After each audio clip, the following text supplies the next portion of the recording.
começar então falando, pelo menos dando uma palhinha desse resultado do Flamengo diante do Vélez Sarsfield. Venceu por 3-2, mas foi um jogo muito movimentado, ficou 2 vezes atrás no placar, venceu de virada. Mansur, começo com você, um destaque. O destaque que o Flamengo parece que vai ser eternamente durante a temporada é um debate entre o uso da melhor qualidade técnica e a necessidade de equilibrar o time com essa escalação. Em alguns momentos o time ainda se desequilibra, mas há jogos como o de hoje, que mesmo sem ser a melhor atuação que o time pode ter, a qualidade técnica termina por fazer a diferença a favor do Flamengo. Outro brasileiro que também conseguiu a vitória já agora nesse início de fase de grupos foi o São Paulo, 3-0 diante do Sporting. Colocar então no nosso telão aqui, o Mansur também vai assistir da casa dele os números da partida entre Vélez e Flamengo. Uma partida bastante movimentada, 3-2 para o Flamengo. E vamos falar bastante de Arrascaeta, né? Esse cara faz a diferença mesmo. Olha aí, então. 3-2, como eu falei, o placar. Finalizações certas. Que bom, hein? Não precisa nem de lupa. O telão aproxima da gente, assim, ó. Finalizações certas. Foi o Kill, né? O Kill, o filho da dona Letícia. Porque ele sabe que eu não preciso de óculos, mas facilita a nossa vida aqui. 5 finalizações para o lado do Flamengo, 2 para o lado do Vélez. Faltas cometidas, 17 do Flamengo, 19 do Vélez. Posse de bola maior do Flamengo. 57% contra 43%, escanteio 5-2, cartões amarelos 5-5 e o cartão vermelho justamente para ele, Manquejo, 1-0. E também estava no Trend Topics, inclusive, do Twitter, muita gente fazendo meme, dizendo que foi a melhor atuação dele pelo Flamengo. É aquela coisa, né? Todo mundo entra na zoeira mesmo, Mansur. Não, esse sim durou menos que a Superliga Europeia, isso é fato. Ele foi muito. A participação dele no jogo foi curtíssima. Ele foi expulso logo após entrar.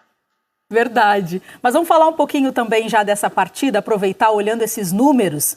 Já também tem os números do Arrascaeta, mas eu queria ouvir primeiro o Mansur sobre justamente essa partida. Dá para nós mais detalhes sobre o que você achou do jogo? No panorama, o primeiro tempo do jogo parecia a gente olhar para o jogo e pensar, bom, vai se reforçar aquela discussão nas costas do Rogério Ceni sobre a questão dessa opção por um meio campo leve, pelo Arão na linha de defesa, com o Gerson e com o Diego à frente da zaga. O primeiro gol do jogo, ele sai para um Flamengo que já tem essa dificuldade de se equilibrar, de reagir rápido à perda da bola e se reposicionar defensivamente, seja pressionando imediatamente, seja se reposicionando, se recompondo para defender. Para um time que já tem essa dificuldade, o gol foi especialmente numa circunstância mais difícil. A bola foi perdida enquanto o time saía para o ataque. Mas se expôs um buraco à frente da defesa rubro-negra, por onde o Jansen, o jogador do Vélez, acabou... Tanto ele aparece nesse espaço para criar a jogada, fazer a abertura para o lado do campo, de onde sai o cruzamento e ele próprio finaliza. Por ali o Flamengo mostrou, o lance expôs uma das principais dificuldades desse Flamengo. A partir daí, o jogo ficou um jogo picotado, o Vélez passou a picotar um pouco mais o jogo, o Flamengo com dificuldade de criar, com dificuldade de se impor, consegue encontrar o gol de empate também no lance de escanteio, numa volta de uma cobrança de córner. O Gerson encontra o Ilharão e ele faz o gol, numa falha de posicionamento também da defesa do Vélez, um lance de posicionamento errado também da defesa do Vélez, mas o Flamengo toma o segundo gol também numa jogada aérea no início do segundo tempo. A partir daí tem uma mudança que é crucial no jogo. Já é naturalmente nesse Flamengo uma questão um pouco fluida, digamos assim, a alternância entre o Bruno Henrique pelo lado e o Arrascaeta ocupando esse espaço pelo lado, com o Bruno Henrique mais por dentro. No segundo tempo, o Rogério parece que fixou mais o Arrascaeta por trás do Gabigol, com o Bruno Henrique aberto. Por ali, o Bruno Henrique começou a causar muito incômodo na defesa do Vélez. O Flamengo passou também a pressionar um pouco mais adiante, de uma jogada que nem dá para dizer que era totalmente intencional, mas há um desvio do Arrascaeta, a bola sobra com o Gabigol tenta driblar, o goleiro sofre o pênalti, faz o gol de empate. E o segundo gol, exatamente nesse espaço, entre volantes e defensores do Vélez, o Arrascaeta recebe essa bola e faz um gol absolutamente impressionante, com um belo chute no ângulo, virando o jogo para o 3-2. É um jogo que reforça, como a gente dizia no início, esse debate. Quer dizer, o Flamengo tenta usar os jogadores de melhor qualidade técnica que ele tem, desde o uso do Arão na defesa, passando pelo Diego e pelo Gerson no meio. Não uma discussão especificamente individual.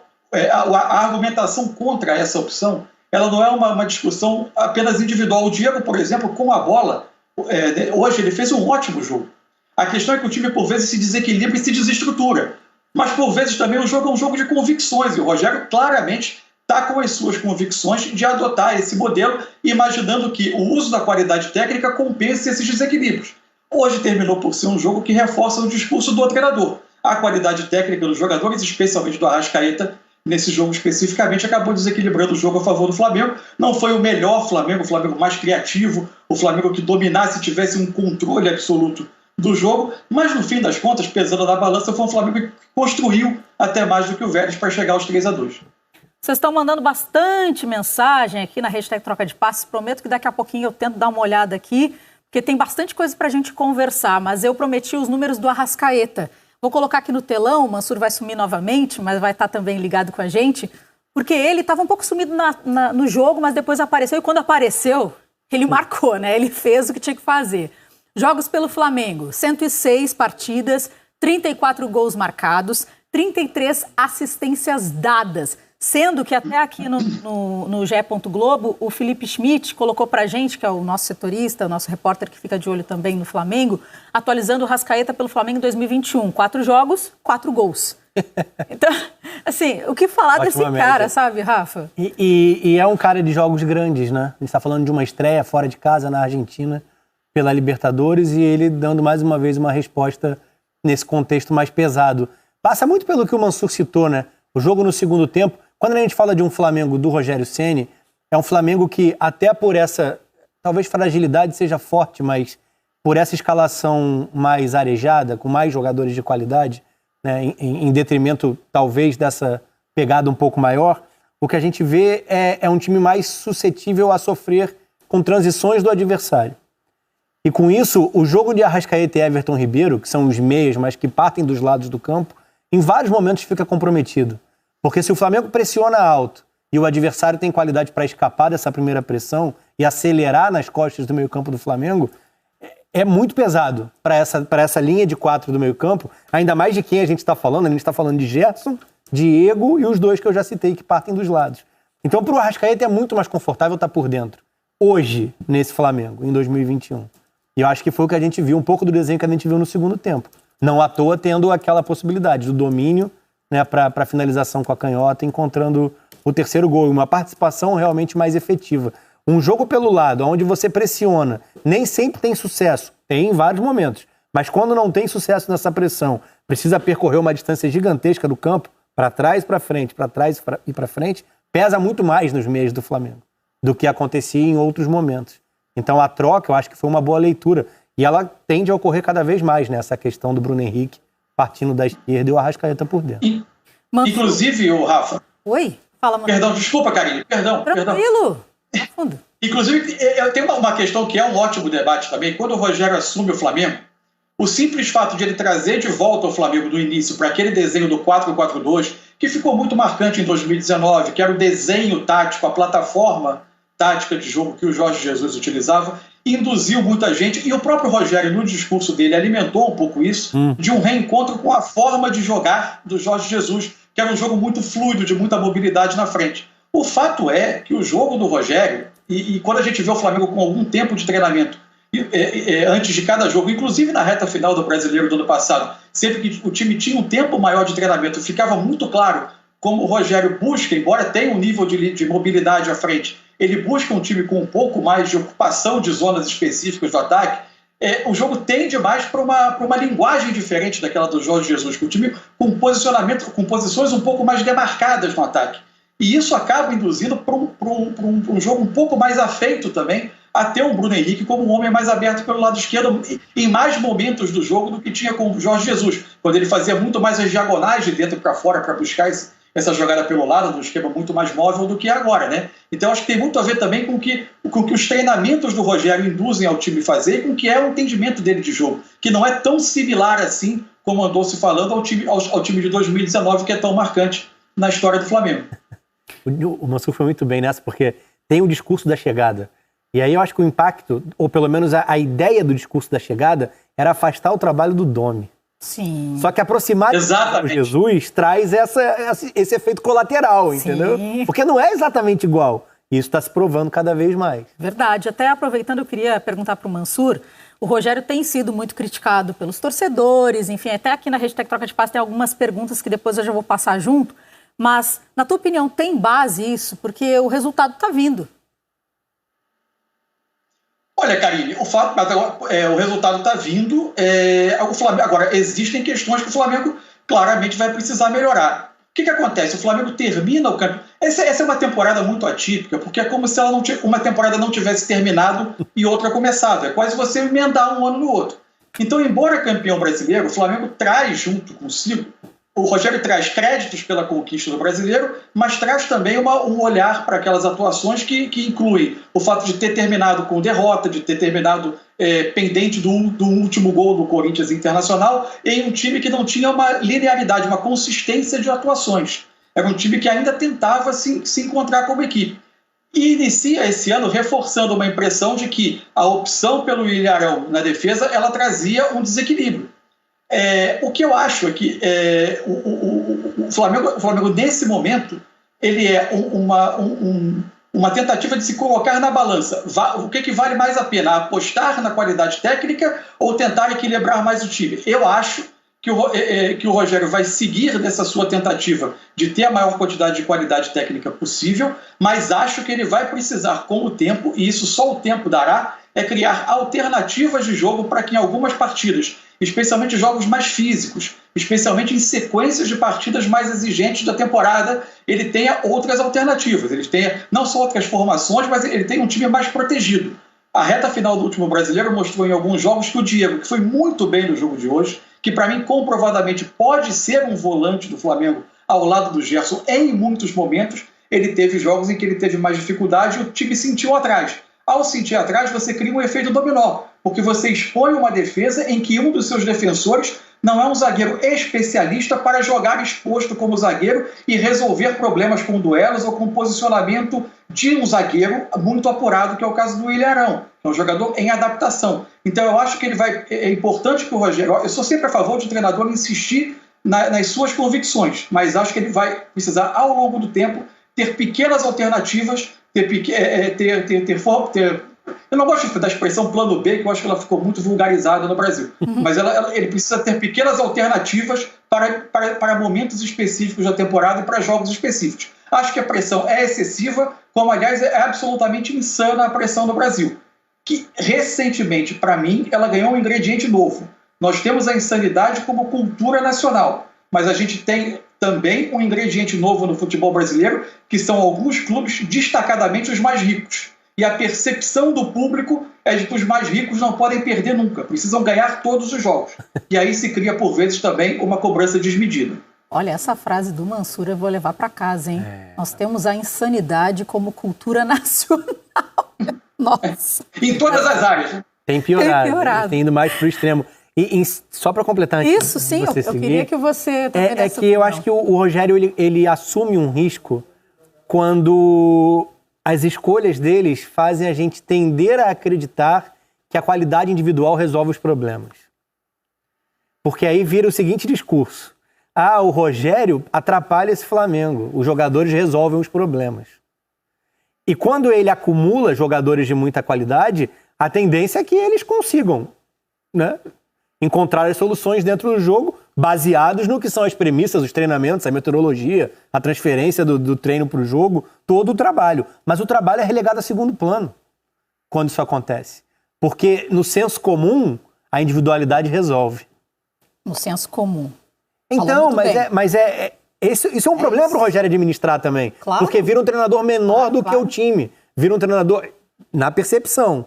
Percepção. É importante a gente colocar essas palavras mesmo. E parece injusto porque buscar o equilíbrio para a equipe, em alguns cenários, como o Mansur falou, pode significar abrir mão de algumas individualidades.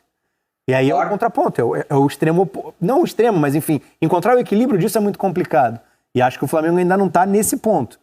O Rogério está tateando essa questão. Vocês viram que eu estou tentando trazer as questões da hashtag Troca de Passe para vocês. Eu estou tentando, mas tem muita coisa para a gente conversar. Então, para facilitar a nossa vida, Mansur, é bom de resenha, né? Que isso? Vamos colocar a imagem dos melhores aprendi momentos. Com eles. Vamos colocar imagens dos melhores momentos dessa partida, dessa vitória do Flamengo diante do Vélez, que aí eu vou ouvir mais o Mansur também. Fale, Mansur, mais sobre a partida que você queria falar. O que a gente falava, e completando o que o Rafa falou, para você ter todos esses jogadores juntos, você precisa ter um time muito ajustado, muito equilibrado, que reaja muito rapidamente à perda da bola, e a gente vai ver aí. O buraco onde o Jansson recebe essa bola é justamente um dos calcanhares de Aquiles desse time, desse modelo de jogo. Após a perda da bola, o Vélez, o Vélez, quando atacava, basicamente partia de um 3-4-3 em que os homens de lado jogavam um pouquinho mais para dentro, especialmente o Jansson, que partia do lado esquerdo, ele nitidamente ia buscar esse espaço entre volantes e defensores do Flamengo na perda da bola. E por ali saiu o gol do Vélez, e aí parecia que o jogo ia ter essa dinâmica que tem sempre envolvendo os jogos do Flamengo. Aí vai surgir o lance do gol, o rebote de um escanteio, a defesa do Vélez sai pela metade, você vê que tem um zagueiro lá atrás oferecendo muito espaço e dando condição. O Ilharão recebe a bola do Gerson, que o Gerson nem fazia uma partida brilhante. Entre ele e o Diego, com a bola inclusive no jogo, o Diego fazia uma partida melhor do que o Gerson, inclusive dando uma circulação de bola mais rápida a esse Flamengo. Nitidamente o jogo era onde o Flamengo tinha mais qualidade técnica, e aí surge esse lance que beira o inacreditável, né? Que é o gol perdido pelo Everton Ribeiro, que podia ter feito o Flamengo ir para o intervalo com a vantagem no placar. Logo no início do segundo tempo tem uma falha coletiva de marcação no segundo gol do Jansson. O Janete, que é o número 17, ele vem de trás para fazer essa cabeçada, tem uma ação de bloqueio e ganha o duelo do Gustavo Henrique pelo alto, e o Jansson, sem marcação, coloca a bola para dentro. E aí vem o lance que a gente falava. Aí já o Arrascaeta jogando pelo centro, por trás do Gabigol, como referência no ataque. Aparentemente ele nem tentava fazer esse tipo de jogada de primeira, mas ela saiu, e o Gabigol sofre o pênalti e faz o 2-1. O Flamengo passa a pressionar um pouco mais na frente, até porque tem mais mecanismos com essa formação, consegue encaixar melhor a pressão também sobre a saída do Vélez, e nitidamente também tem um efeito que se produz em muitos jogos do Flamengo. A qualidade técnica do time preocupa demais a linha defensiva adversária, né? Aí a gente vê uma enfiada do Arrascaeta pro Gabigol, que tentou tirar do goleiro, e o Royos fez uma ótima defesa. Até que surge o lance de novo, o Arrascaeta na posição, vamos dizer, do meia centralizado, e tinha até o Bruno Henrique aberto pela esquerda em boa posição, mas ele faz o terceiro gol do Flamengo. É um resultado que, além de dar uma sensação, além de fortalecer um pouco esse momento do Rogério, nessa insanidade que é o futebol brasileiro, em termos de grupo, de estreia na fase de grupo da Libertadores, de classificação, ela é um resultado que deixa o Flamengo uma largada muito confortável num grupo que tem Lacalheira e LDU. Em tese, o Flamengo passou pelo adversário mais difícil, ao menos na teoria, né? Falando também, Mansur, aproveitando que a gente está com os melhores momentos, já vou dar uma moral na hashtag Troca de Passe. Tem muita mensagem, muitas perguntas. Pena que a gente não tem todo esse tempo do mundo também para respondê-las. Mas daqui a pouquinho eu vou, sim, dar uma moral aqui. Tem gente questionando a entrada do Pedro, falando até quando o Pedro vai aguentar entrar só aos 40 minutos do segundo tempo. Entrou aos 43 do segundo tempo. Então, muita gente questionando também as trocas, as opções de substituições do Rogério Ceni. Já a gente vai falar sobre isso. Mas falando das laterais também agora, Mansur, especificamente. As laterais que acabam deixando muito espaço ali. Um joga e o outro parece que não deixa jogar, sabe? Assim, fica uma coisa meio confusa. O que está acontecendo, na tua opinião? Eu acho que tem uma questão... Primeiro, a gente precisa entender os comportamentos que o Rogério pede desses laterais. O Flamengo não é um time, digamos, simétrico nos comportamentos dos laterais. O Flamengo quando tenta se impor com a bola no campo do adversário, o Flamengo faz uma saída com 3 homens, em que estão os 2 zagueiros, e o Felipe Luiz é esse terceiro homem pelo lado esquerdo. Então, ele participa mais de uma construção, vamos dizer, nas primeiras etapas do jogo do Flamengo, ele participa dessa construção, enquanto o Isla já tenta ser o jogador que abre o campo pelo lado direito. Então, são comportamentos muito diferentes. Se você tem um contragolpe rápido, não dá nem para exigir do Isla essa cobertura pelo lado do campo, né? Ela tende em tese a ser de volantes e principalmente da linha de defesa. Enquanto o Felipe Luiz eventualmente faz uma ultrapassagem como um homem surpresa pela esquerda, mas já numa segunda etapa, quando o Flamengo já está colocado no campo adversário. Eu, sinceramente, nem vejo tanto essa questão. Acho que a questão pelos lados do campo ela é uma decorrência da dificuldade que, por vezes, o Flamengo tem quando ele não consegue roubar a bola imediatamente no campo de ataque. Mas o principal buraco que, em geral, se abre é pelo centro do campo. É na frente da defesa, às costas dos dois volantes. Mas é natural que, com essa formação, muitos adversários, ao roubar a bola, tentem fazer uma esticada pelo lado, onde, em tese, você vai ter espaço aberto, porque você está defendendo com um dos laterais lá na frente, que no caso o Isla, e o Felipe Luiz mais fechado pelo centro. Eu estava falando das laterais e até me passei ali. Eu quis dizer que o Flamengo joga e deixa jogar, né? Eu falei, não deixa. Tira esse não da frente. Pelo contrário, deixa jogar. Por isso que agora o Mansur também estava dando a opinião dele. Agora, colocando então a galera, já vamos falar do Gerson na sequência, mas antes vou ter que dar essa moral. O Paulo Freitas está perguntando até quando o Pedro vai aguentar entrando só aos 40 do segundo tempo, entrando no finalzinho da partida. E a Marielza está questionando também. Ajudem-me a entender as substituições do Ceni. Não concordo com a grande maioria delas. Por que não reforçar a marcação no fim do jogo, ao invés de colocar atacantes? Quer dar um pitaco ou passo para o Mansur, Rafa? Ele segurou, né? Na verdade, a primeira das substituições é o Bruno Viana vindo no Gustavo Henrique, mas ele segurou bastante, né? Até o fim do jogo, a questão das alterações. Eu acho que passa um pouco, no jogo de hoje, por duas interpretações, assim. Tanto a questão de identificar a equipe titular como um nível acima das opções que você tem, e também para não modificar, e a gente fala muito sobre isso, imaginando que o grupo está dando uma boa resposta física, os jogadores que estão em campo, se você propõe uma troca, traz uma troca e ela não funciona bem, a tendência é de queda de rendimento. Muito por essa questão dos principais jogadores estarem em campo já. E é por isso que eu acho que há esse receio de uma mudança mais profunda, até na forma da equipe atuar, assim. Porque o Flamengo não fazia um mau jogo. E o Vélez não é um adversário ruim. Então eu acho que é essa a interpretação, assim. Existem problemas a serem solucionados, acho que há uma fragilidade defensiva em vários momentos. A bola parada defensiva tem chamado a atenção também, a gente viu nesse segundo gol. Mas eu acho que passa muito por isso. A equipe te apresenta um rendimento consistente. E você tem em campo os melhores jogadores individualmente falando, eu entendo a lógica de segurar um pouco mais. E se a gente alongar no Pedro, eu acho que tem períodos, tem fases. O Pedro acabou de voltar de uma lesão que o deixou quase um mês fora dos campos, né? Tinha se lesionado no Clássico, no Estadual contra o Botafogo. Ele teve um período com o Domi em que ele era até o preferido, de certa forma, se comparado ao Gabigol. E ele tinha muito bem claro, muito bem definida qual era a situação do Flamengo quando foi contratado. Ele chega depois dos outros, né? Então eu acho natural, assim, que o Gabigol, pela idolatria que tem, pelo trabalho do Rogério também se alinhar mais ao que é a presença do Gabigol, que o Gabigol hoje tenha novamente esse peso, esse tamanho à frente do Pedro. Eu não acho que ele vá se indispor ou se incomodar, até porque a temporada tá uma grudada na outra. 2021 praticamente é a mesma coisa. Ele vai jogar. O Gabigol se lesionou na temporada passada e ele teve mais minutos por causa disso. Eu acho que é equilíbrio. O Flamengo tem 2 grandes 9s. E o Pedro eu acho que não vai se incomodar porque ele vai ter espaço dentro da temporada. Eu vou passar para o Mansur até só trazendo aqui o Caê Mota, que não está no programa, mas ele escreveu algo durante a transmissão que me chamou a atenção. E eu concordo com o Caê. Ele falou assim, o Pedro faz 2 gols no fim de semana, entrega 90% das vezes que entra em campo e chega a mais um jogo na metade do segundo tempo sem ser utilizado.